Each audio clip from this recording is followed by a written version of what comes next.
Assalamualaikum warahmatullahi wabarakatuh.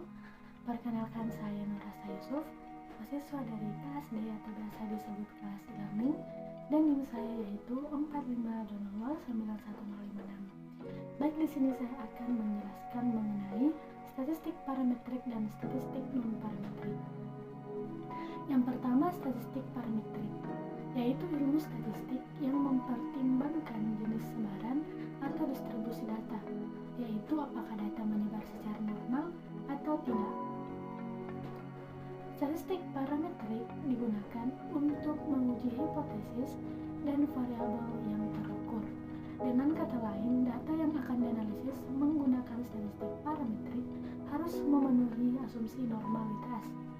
Pada umumnya, jika data tidak menyebar normal, maka data seharusnya dikerjakan dengan metode statistik non-parametrik, atau setidak-tidaknya dilakukan transformasi terlebih dahulu agar data mengikuti sebaran normal, sehingga bisa dikerjakan dengan statistik parametrik. Misalnya, beberapa menit rata-rata waktu layanan pelanggan di restoran cepat saji X. Variabel waktu layanan pelanggan dapat diukur dalam menit.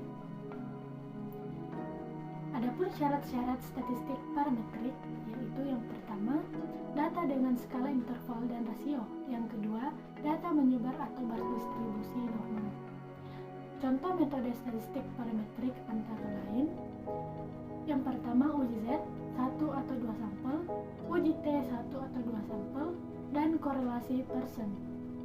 Dan selanjutnya, perencanaan percobaan atau one or two way ANOVA parametrik, dan lain-lain. Selanjutnya, keunggulan dan kelemahan statistik parametrik. Keunggulan statistik parametrik yang pertama, syarat-syarat parameter dari suatu populasi yang menjadi sampel biasanya tidak diuji dan dianggap memenuhi syarat. Pengukuran terhadap data dilakukan dengan kuat. Yang kedua, observasi bebas satu sama lain dan ditarik dari populasi yang berdistribusi normal, serta memiliki varian yang homogen. Adapun kelemahan dari statistik parametrik yang pertama, populasi harus memiliki varian yang sama. Yang kedua, variabel-variabel yang diteliti harus dapat diukur, setidaknya dalam skala interval.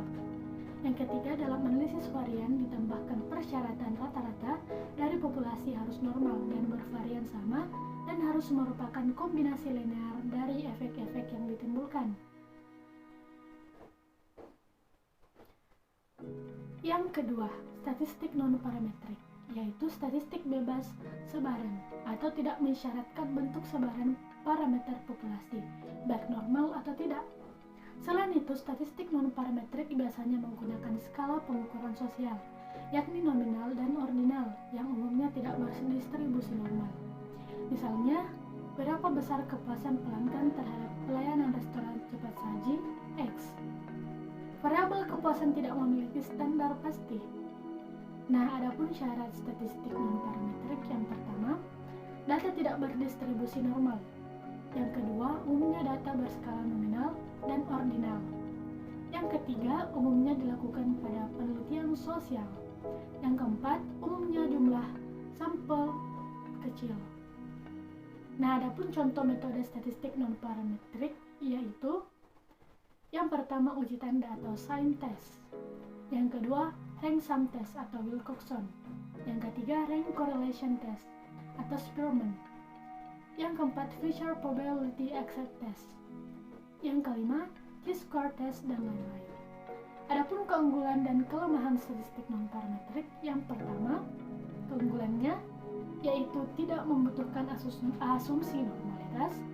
Yang kedua, secara umum, metode statistik non-parametrik lebih mudah dikerjakan dan lebih mudah dimengerti jika dibandingkan dengan statistik parametrik.